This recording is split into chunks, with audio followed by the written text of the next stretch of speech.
Brought to you by Ajit Kumar Nair, counseling psychologist and clinical hypnotherapist from NAIRS Epigenetic Wellness, providing online and offline support.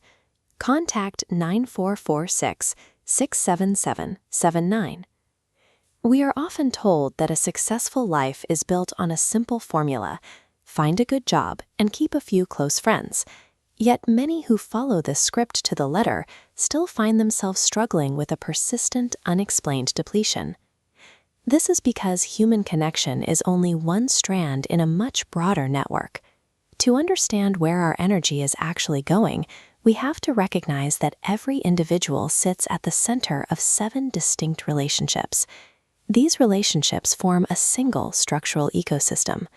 When one invisible thread snaps or is simply left to fray, the tension is transferred elsewhere, destabilizing the integrity of the entire web.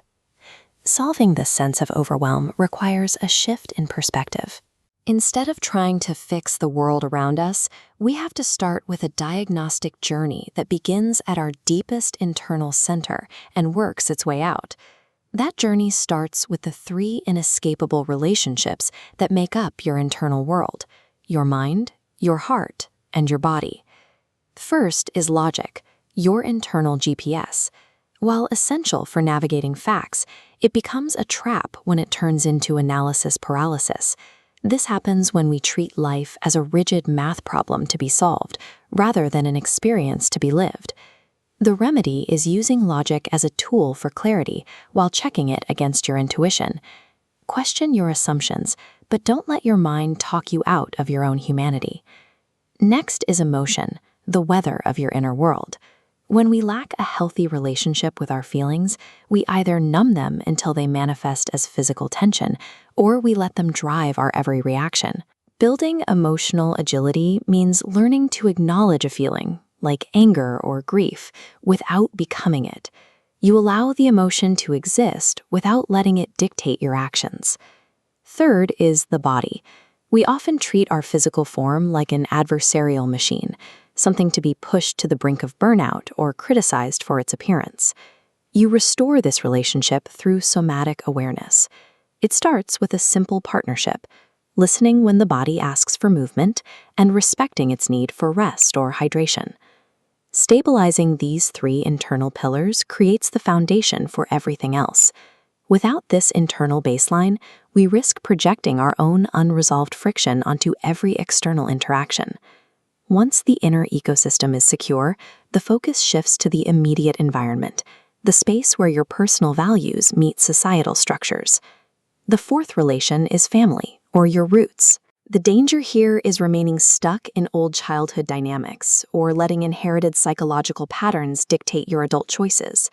You manage this by honoring those roots while setting clear, healthy boundaries. It is possible to love your family without being obligated to repeat their mistakes. 5th is your profession.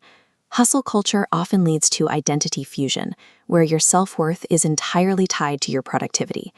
When your job is who you are, a professional setback becomes an existential crisis. The goal is to see work as a vehicle for contribution, not a definition of self. Establishing a hard boundary, like logging off completely at a set time, helps maintain that necessary distance between your labor and your identity. 6th is your social circle. These people act as mirrors, reflecting your values back. The trap is maintaining connections out of mere history or obligation, even when those connections are draining. Seek out reciprocal relationships instead. Invest your energy in people who celebrate your wins and allow you to show up as your authentic self.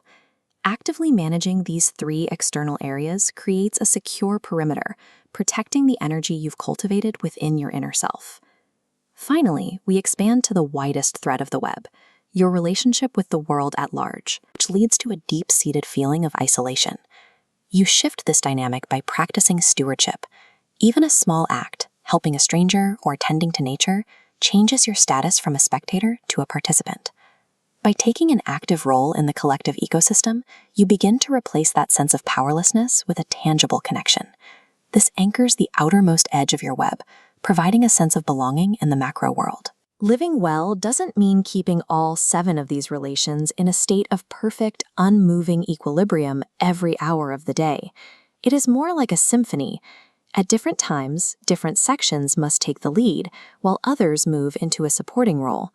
By checking in on these 7 pillars regularly, you can pinpoint exactly where you are feeling depleted and consciously redirect your energy to restore the harmony of the whole.